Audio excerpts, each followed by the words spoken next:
Hi, readers. Welcome to Novels with Nat. I cannot believe we are already about halfway through 2025.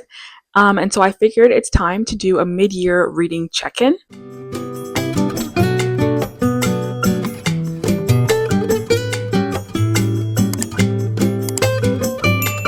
At the time of filming this, it's about the middle of June, and I've read exactly 50 books this year so far.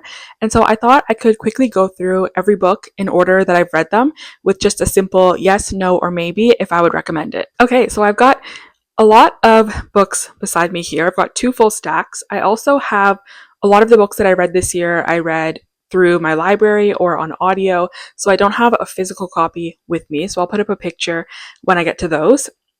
I'm gonna try my best to do this in the exact order that I read these books from what I read first in January up until most recently. I think I've had a fairly decent reading year, so I'm excited for myself also to go through this and kind of see how many of the books that I've read I would actually recommend. I'm going to try not to talk too much about each book, maybe just a line or two. I'm going to try to keep this fairly short, so let's get going. First book I read of the year was Fierce Kingdom. This is a thriller. Absolutely not. Don't read it. The Measure? Yes, 100% yes. The Haunting of Hill House by Shirley Jackson? Maybe. I'm not super into classics, but it was fine. You might like it. The One by John Mars? Absolutely 100% yes. Project Hail Mary by Andy Weir? Yes. A big yes. The Center? This was a really odd horror book. If you're in the niche that this is, I would say maybe. I picked this one up on an absolute whim. It was very traumatic story. I don't know. Maybe. Maybe not. The Stranger in Her House. No. One of my least favorite John Mars books that I've read. Such a Good Wife. Maybe. Not my favorite from this author. I much preferred On a Quiet Street. The Midnight Library by Matt Haig. Yes, 100% yes. Gave it 4.5 stars. Temper by Lane Fargo. Unfortunately, no with this one. I was super bummed because I love They Never Learn. It's one of my favorite books of all time, but this one just fell short. No. People Pleaser by Ginger Vulo Duggar. Maybe. It's a nonfiction. It was fine. Crying in H Mart by Michelle Zauner. Yes, 100%. One of my favorite memoirs. It's amazing. An Unwanted Guest by Sherry Lapina. Maybe. It was a locked room mystery, a good like snowy atmospheric read. In the right circumstance, maybe. The House of My Mother. It's the memoir by Sherry Frankie. Yes, definitely an amazing memoir. I was surprised at how well written this book was. The Wives by Taryn Fisher. Absolutely not. One of the worst books I read this year. The Many Lives of Mama Love. This is a memoir. Yeah, I would say yes. I gave this one, I think, 3.5 or 4 stars. Fourth Wing. I'm not a fantasy reader, but I would say yes. I can see the hype. I can see why people love it. So yeah. He Started It by Samantha Downing. Yes. Perfect summer thriller. It's a road trip thriller, family drama. Yes. I didn't realize how many memoirs or nonfictions I read this year, so that's cool. This one is Freedom by J.C. Dugard. It is a follow-up book to her memoir, A Stolen Life. This one, I would say maybe. I think if you read the first book, A Stolen Life, you probably don't need to read this one. The Crash by Frida McFadden. Maybe. I think if you're going to read a Frida McFadden book, this one is middle of the road for me, maybe even a little bit higher the middle of the road. She's not one of my favorite authors, but maybe. Anxious People by Frederick Bachman. Yes. I do not know how he came up with this concept or these characters, but it was brilliant. Yes. Count My Lies. This was a thriller that came out earlier this year. I'm going to say yes. There were a few surprises in this one that I didn't see coming, which are hard to come by in thrillers nowadays, so I'll say yes. Dear Dickhead. This is a book it's like a pen pal type relationship between two people, just talking about all kinds of different topics and social issues. I really liked the concept, but I found that it dragged a little bit. I'm gonna say maybe it depends on the reader, but if you're really into like strong social commentary, yes. Blood. This is a nonfiction on women's health and menstruation. If you're looking to get a bit more knowledgeable on the topic, yes. I Found You by Lisa Jewell. Yes. Famous Last Words. Yes. I really enjoyed this thriller. I was really captivated by it. I heard some kind of other people reviewing this book saying that they didn't love it too much, but I disagree. I liked it. Another memoir, A Well-Trained Wife.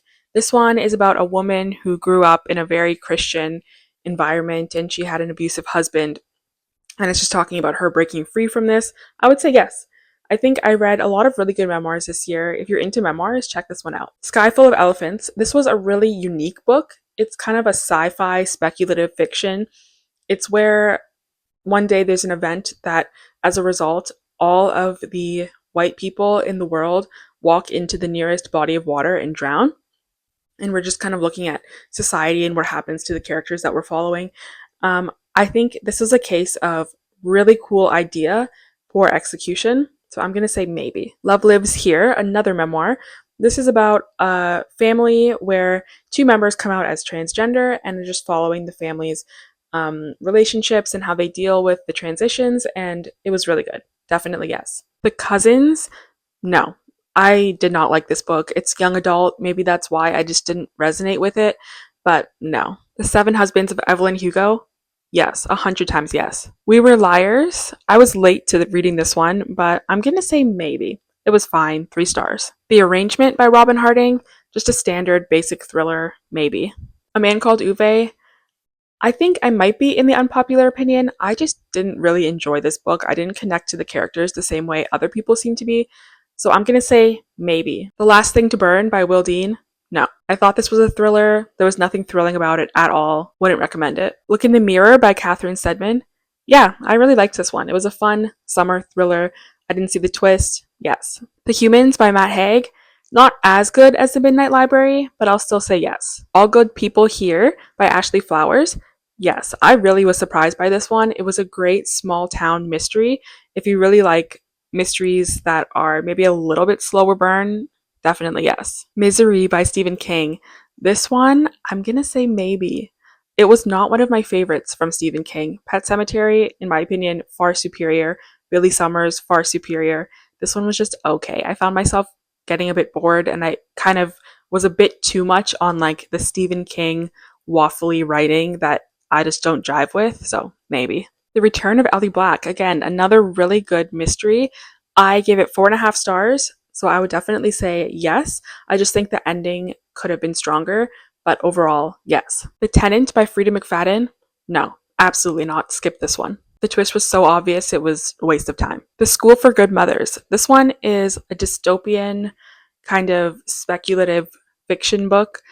I really liked the concept. It's kind of like a big brother institution where mothers who have failed in the eyes of the government are sort of taken to this institution to try to be like trained into how to become a good mother.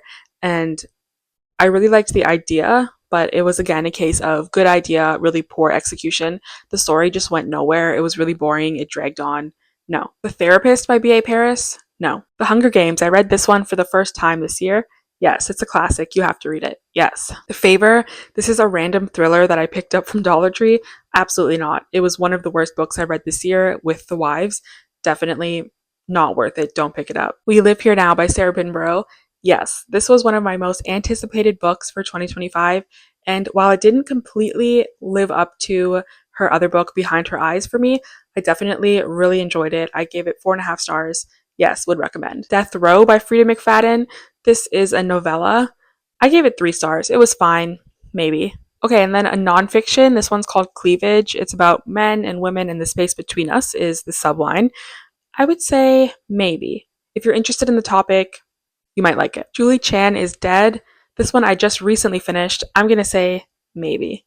It was okay. It was just a bit too ridiculous for me. Okay, so that is all 50 books that I've read so far this year.